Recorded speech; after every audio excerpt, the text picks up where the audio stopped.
Hi everyone, this is Elizabeth. And I'm Jason with FLS, and today we have Jerod Allen with BullyBag and quite a few other products here today. Good to be here. All right, Jerod.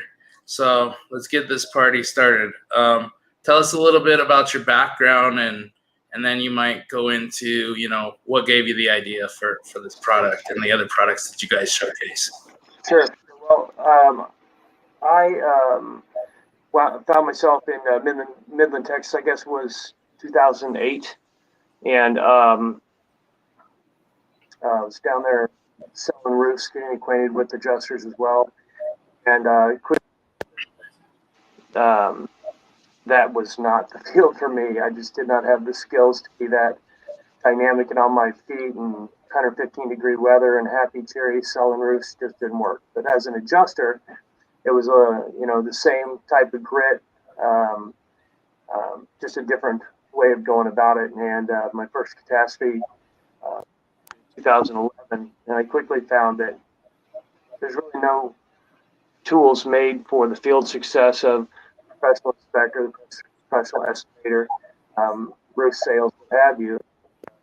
Really out of desperation, out of a need for somebody has to do something. I began designing what came to be known as the BullyBag Ultra Pouch. This is one of them here. And after the prototype during Hurricane Irma in 2017, the success of that storm, the success of having everything that I needed to be effective and efficient, if not constantly going back and forth to the truck, to just get handled and inspected and efficiently and effectively, I thought, well, maybe I'm onto something. We can help others with it.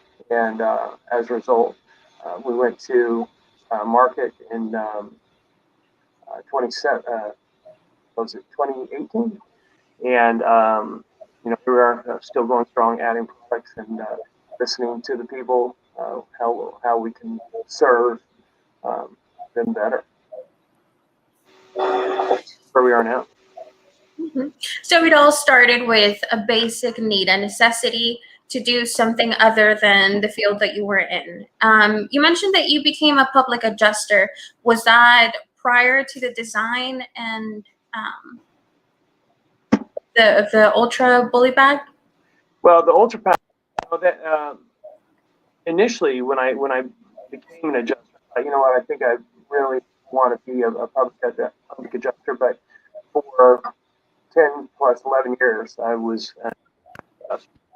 And I've become a PA as a result of really, some of the large carriers just not performing like they used to. Mm-hmm. And they've been a lot of warm bodies, if you will, but the performance under the policy just doesn't seem to be reflected like it once was. Okay. And I'm not the only one who sees things that way. Mm-hmm. Yeah, I was telling Elizabeth earlier, when in 2009, it was like they paid decking. They didn't even question it. You send them the pictures of the plank decking, and it wasn't even a question. Other than we did have some files with Allstate, and that's why Kyle did a litigation, because we got paid for manufacturers. Hey, it's a non-nailable surface. One of the adjusters that we do did it, and so we're like, hey, why aren't you paying on the other ones? Well, we don't know why he paid. It's like, because you can't put them back down. Come on, right? Hey, if the shingles fly off, guess what? Oh, well, we'll pay for a roof again, but other than that, we won't, And so we always decked them, and Kyle, we went to litigation on that stuff. And there's actually a law in the state of Colorado based off of that, because the law stated that a third party could sue the insurance. And it was made for, doctors, lawyers, PAs, and contractors. But they're like, it doesn't apply to you guys. So they don't have the same laws other places. Otherwise, we'd probably be pursuing that with Furtado law. Laws are always changing. So we're always telling contractors, you guys need to work together and make sure when these new laws are coming, you guys have lobbyists checking stuff, and a lot of you make a ton of money. And then when everything changes and you get slapped, you're just like, oh, I got to recreate the wheel. If you spend a little bit of that money, you know, ahead of the game, you can make the laws so it's good for everybody, not just good for the insurance carriers. Right, be proactive. And, you know, it's interesting, you know, when we the issues like decking, I mean, that just really opens up the whole can of worms for, you know, ordinance and law issues as well. So I think that's a major reason for the hesitancy, more than anything, really, to pay that. I mean, really, when it comes down to the dollar amount on the claim, I mean, it's a couple $1,000, but really that gets expanded fairly, even on a, you know, a non-represented claim basis. So I'm sure that has something to do with the carriers not wanting to pay it. But also, I mean, we can look down the frugal path. You know, State Farm took back in 2000, they weren't going to pay for drip edge. So I mean, it's a pendulum, and I think we're just really far to one side right now, and hopefully we can get things back to center and balanced as they should be. Yeah, I can remember in supplementing, you're showing them, and okay, yes, everything's good. A new storm happens, a new manager, and you either have the same issues again or something different. Oh, we're not paying for removal of pipe jacks. We're not paying for.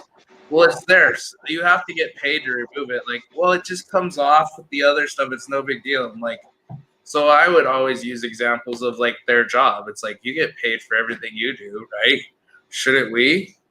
Well, I go, use common sense. Don't just be a company man, company woman. Like, use your head. And I remember there was one adjuster, and he was like not paying for half the stuff. So I finally went to his manager and I said, do you want to have this meeting every time, or do you want to tell people if you see my name on something, pay it? Because I will call you, and I'll have my people calling you and wasting your time. Right. I go, it doesn't have to be like this. There's no reason for this. You're being ridiculous. Like, you're paying for decking, but you're not paying for drip edge, or you're not paying to remove it. You're not. There's all these things. Like, we have to pay our people properly. And that's why at FLS we use actual numbers and we reverse engineer Xactimate, because it's not just missing items. Many of the things are not paid correctly. We have companies that they're at like a 10% gross profit, even if every line item is paid, because they're paying $150 a square for labor, and Xactimate's at like $180 a square. Yeah, they can't stay in business at that. No, and it's like we make money off of doing siding, and it's like, well, you should be making money off of your roofing too, So that's where we come in. We get their pricing and we show that, and insurance companies actually appreciate it. At the beginning they're like, what? And it's like, hey, this is the cost. We're not hiding anything, because if we go to litigation, we're gonna have to show you anyways. So we might as well show you now. And if there's litigation, guess what? There's bad faith, because we've given you every reason to pay for this. Yeah. Well, I mean, and that's part of the reason why we BullyBag exists as a company to help investigate those losses thoroughly and effectively and efficiently. From tools we design and manufacture is always, it always starts in the field, and that's where the rubber meets the road, not just for the PA, the IA, and the policy. That's where it all comes together, is right there on site at the insured location. So, yeah. And Jerod, I have a question for you. So how long have you been in business now with BullyBag? So BullyBag's been legally formed for 3 years now. We formed in 2016 and incorporated in 2018. So we passed over our 3-year mark, I believe it was May 1st. And, going strong. We've got several safety items coming out later this year. Filed our, and looking forward to, that's, now that I can talk about it, that's our ladder Bandit, and that'll be out later this year. It's actually being field tested. A friend of mine that's an IA, and getting feedback on that. So, All right. Well, let's showcase. Let's see some of your products. Yeah, sure. So I can. I've got my. Oh, you have to. Right, I forgot how fancy you are, Jason. Look at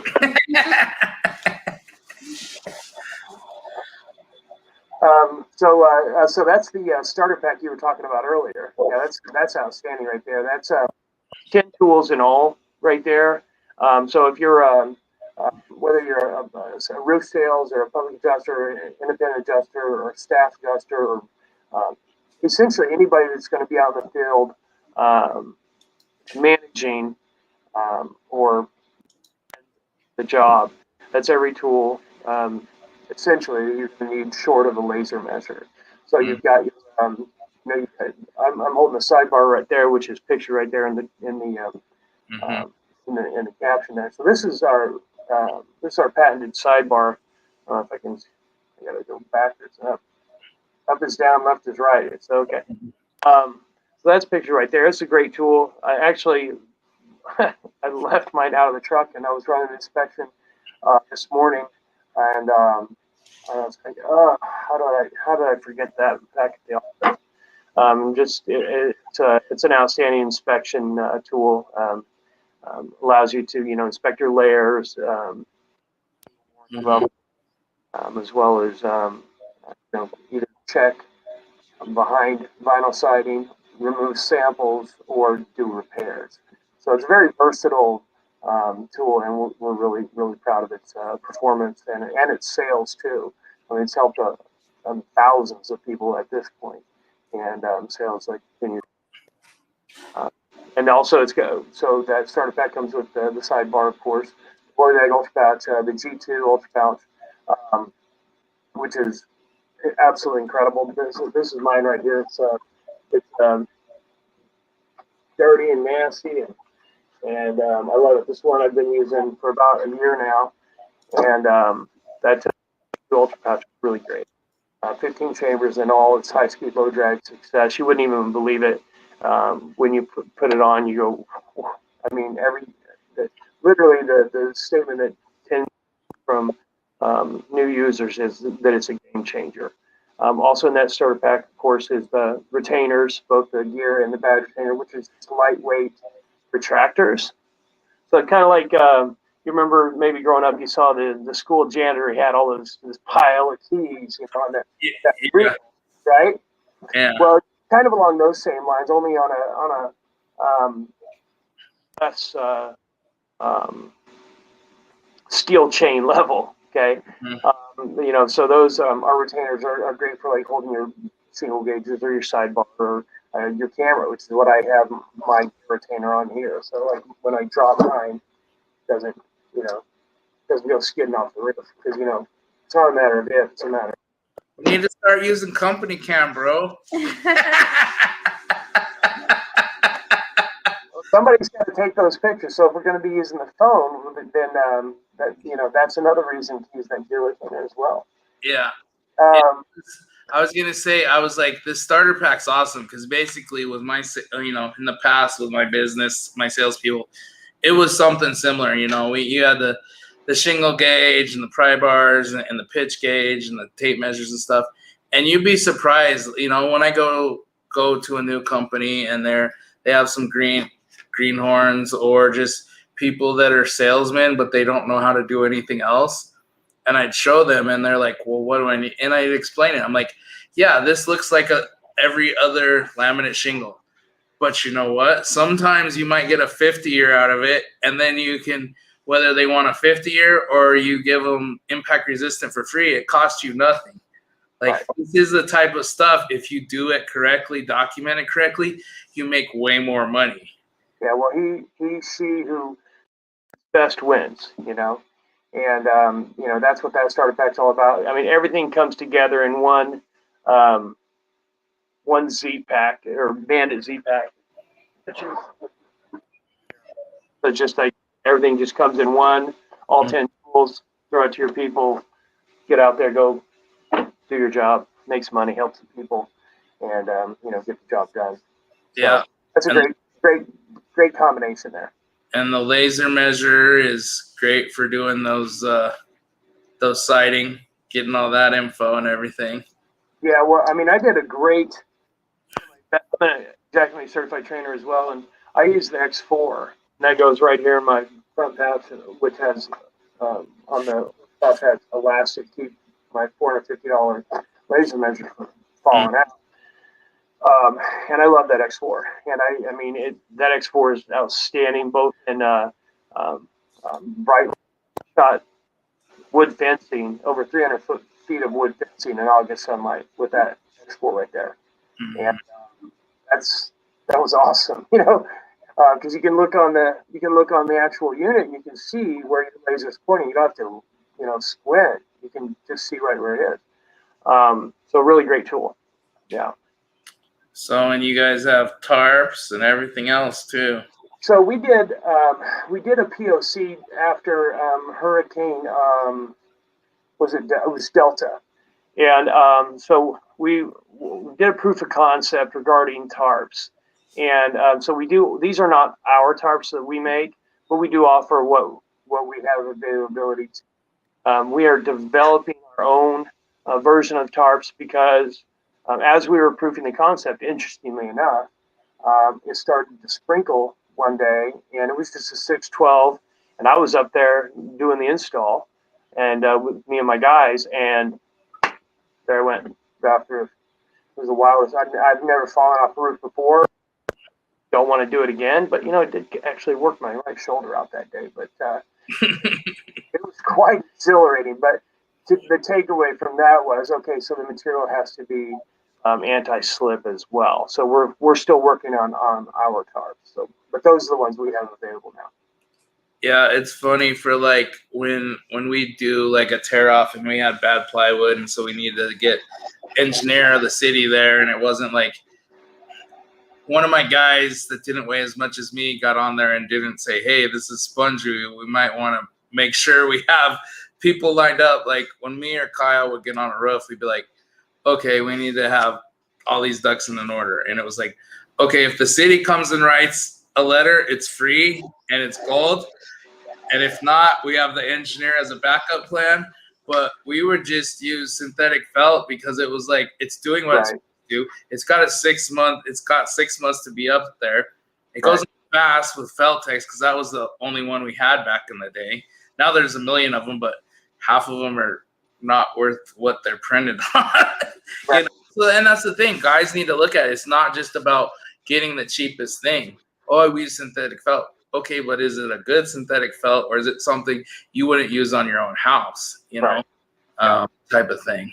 Yeah, I totally agree with that.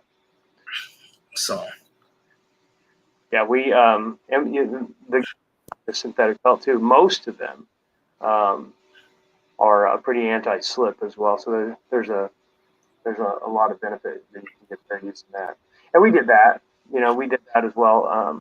But we're actually partnering with a couple of roofing companies here in Kansas City to see if they want to use our felt that we've designed. And if they do, then we'll do a big Conex box purchase of it. But we don't want to, you know, be sitting here holding 5 tons of felt and not be an actual supplier. I mean, I'm sure people would participate in felt, but rather, you know, move it to the end user as best. Exactly. Yeah. Exactly. Maybe team up with some big companies that can just buy the pallets and you're just shipping them direct or something like that. Yeah. I remember there's some suppliers, and every once in a while I get felt and it had somebody else's company name, and I call them. I'm like, you need to get over here. I'm not advertising for somebody else. Like, are you serious? That's funny. Yeah. Yeah. Well, I mean, if you get a package from us, I mean, it's pretty obvious where it's from. I mean, we try and market, if you will, or provide our brand as any way that we can, and you know that goes all the way down to our packaging tape. So, Nice. You know where it's coming from. Put it that way. Mm-hmm. Yeah. Well, what I'm looking at here are basically tools that are already on the market, but it seems that you have invested a great amount of time in making them more innovative, making them more structured into the needs that you have already seen being out in the field. Typically, how long does it take to design a new product for you or a new tool? So by the time you see something actually hit the store, hit the market, that timeline has started at bare minimum 6 months ago, typically a year plus. Mm-hmm. The sidebar, for example, the sidebar was 2 years in the making. We were ready to launch it a year before it actually, and we discovered that siding companies had changed their profile by 2 millimeters, and we needed it would the original depth would have still worked, but we said we need to really cover everything. And so we halted the brakes on that. So we didn't want to go back to the drawing board and do it again. So it's a lengthy process. It can be a lengthy process. And right now we've got our vests, our inspector vests that we're designing, because there's a lot of different types of vests out there, from shooter vests to framer types to tactical. But the one that we're making is going to incorporate essentially our version of our expanded ultra pouch, as well as other needs. Of course, lightweight and airy, because that's the biggest rub when people are wearing a vest. It's too hot. Right. So we're chasing down all those right now, and hopefully have it completed. Hopefully by year's end. We'll see. Yeah, and that's awesome that you take all of those things into consideration when coming up with all of these tools and great essential things. Yeah. We don't want to be, just commerce for commerce sake. We want to contribute. We want people to know that there's a reason, why they choose our tools and our products. They know that they're designed from the field backwards, as opposed to CAD design. See if it works. If not, come back and see if we can sell it. That's not the idea. Right. Yeah, we're going to provide a solution and know that it works before you actually get it in your hand. Because I, for one, have been that guy going to the ABC Supply or the Home Depot or whatever. I mean, I used to go nuts. Back in 2012, I'd tear apart a freaking ABC Supply. Like, where's it at? Like, where's what at? There has to be a bag for what we're doing. There just wasn't. And so 5 years in design, we finally, the aha moment came in 2016, run the Hellcat in St. Louis, Missouri. Said, oh, it needs a zipper. And so then it all came together. So they take time. And that is precisely why I believe I'm speaking for myself here, but I think Jason also shares a sentiment with me. The fact that we wanted you on here is because you really put that into display, whether it's in your tools, your line of business, your services. There is a why in the way that you do things, precisely because you've been on the receiving end. You've been on that end where you have to go to Home Depot, search for all of these things, and you came up with that why, putting it all together in a place where, it's so much simpler to just come on here, look for everything that you need, and that it's tools and things that have been tested prior, and there's quality in them. So it's amazing. Yeah, I'm saying that's nice to be recognized, and not just feel like it's just me going 2 millimeters, for example. That was a defining moment. We had a discussion with several adjusters about that. And I think it would have been just fine but it wouldn't have been good enough. Because I'm not going to go back to redo something. You know what I mean? Let's get it done. Get it done right. Spend the time. Let's get the coloring. Let's get the position, and make sure everything's ergonomic, high speed, low drag. That's what we say in the Marines all the time, was high speed, low drag. So every time there's any jarheads watching, they'll gravitate to that pretty easily. It's just kind of one of those things that stays with you. So I apologize if I say it too much. Kind of like when the carrier tells you to just take a bigger shingle and cut it down and make it work. Right. Turn the metric into standard. Yeah, do that. I mean, why not? Yeah. Because that's before, right? Yeah, it's like, why do you think they don't do that with wheels and everything? Because it's not the right way to do it, you know? Or reuse your drip edge. This isn't angle iron. This is a thin piece of metal. It's meant for a one-time use, not over and over again. Yeah. Like your mechanic saying that caster camber doesn't really matter when it comes to your wheels. Yeah, I think It does. Exactly. it's important, you know. Otherwise, you end up with a situation like we had down in Galveston last week, and my literally my passenger side rear tire just the whole wheel came off right there on I-80 or whatever we're on. So, but that was fresh on my mind. Yeah, that was pretty Yeah. But yeah, so and then what you were also showing there, Jason, was the side scribe too, and I can show that for you. I went and grabbed one before we hopped on here. Let's see. These have really gotten very popular. So what we did is we created a field carrier essentially for your laptop, your iPad, and what have you. So this one is able to insert both horizontally to the side as well as to the top, like to the top, with 3 different layers of pads in here and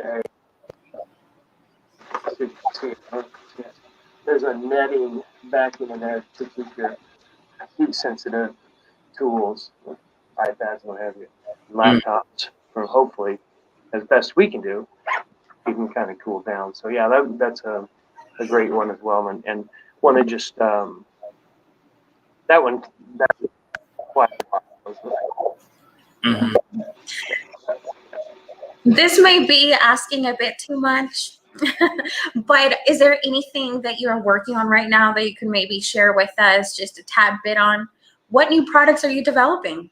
So I can share now, as luck would have it, as I was saying earlier, the ladder bandit yesterday, and so the challenge that we have whenever we get on the roof is, keeping that ladder as secure as possible. And there are some securing products out there. One of them's from Australia. I know them, and I'm not really a fan of it. The most common way, of course, is use bungee, But the problem with the bungee is that it'll trip you up. And I myself have almost come smooth off the roof by getting my foot caught with the bungee. I don't know how many times. Mm-hmm. So the Ladder Bandit was born actually in Ocracoke, North Carolina, which is tiny little, one of the Outer Banks Islands. Very, very cute. It's like walking back in time to the 1960s.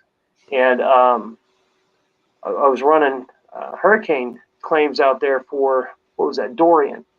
And probably don't know any adjusters that ran any claims for Dorian. I'm like one of, I don't know, maybe 100 or something like that. I mean, there weren't very many claims. And it's a very strange house, very, very interesting architecture. It was just extremely difficult to get up on because it was just layered. It was just really, I said, I really need something that I can secure my ladder to that under part of the eave as well as to the gutters. Because in this point right here, it had about a half-inch lip for the soffit face area where I could have clipped into. And that's where the ladder bandit came from. So what we've done there is we've taken a double strap system, which allows you to strap it to your ladders with a double adjustable hook on a bungee, which allows you to secure virtually anywhere. It is lightweight, it is flexible, it is heavy securement up to 300 pounds, and it's going to help a lot of people. We're looking very, very forward to that. Yeah. Amazing. Yeah. So hopefully the field tests go well because that one's been development for nearly 2 years now, and right now we're just trying to get the gates of the bunch down to where it can be very smooth, because we want to take into consideration that not everybody hopping up on that ladder has brute strength. So we want to make it operational from a very smooth standpoint, but also high securement. Mm-hmm. We're definitely looking forward to seeing that out on the market. Yeah, I'm looking forward to it too. Yeah, sounds amazing. Well, you're doing great things out here for so many of us. I think that our viewers really look for that. Things that are, again, innovative, simple to use, and that will definitely cut back their time. Yeah, absolutely. That's the idea. You know, remain as effective and efficient as, you know. Right. You guys are doing great things there with Furtado Law, and you know we appreciate every time we can get together. Whenever we see you guys at the wherever it is, whatever convention it is, I look forward to coming over and saying hi. Yeah. Amazing. And thank you so much for taking the time to be on this live with us today. Thank you. It's been a great time.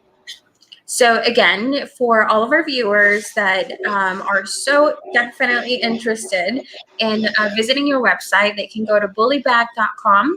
I mentioned earlier that I was watching some of your YouTube videos. Can you tell us a little bit more about your YouTube channel and what we can find there?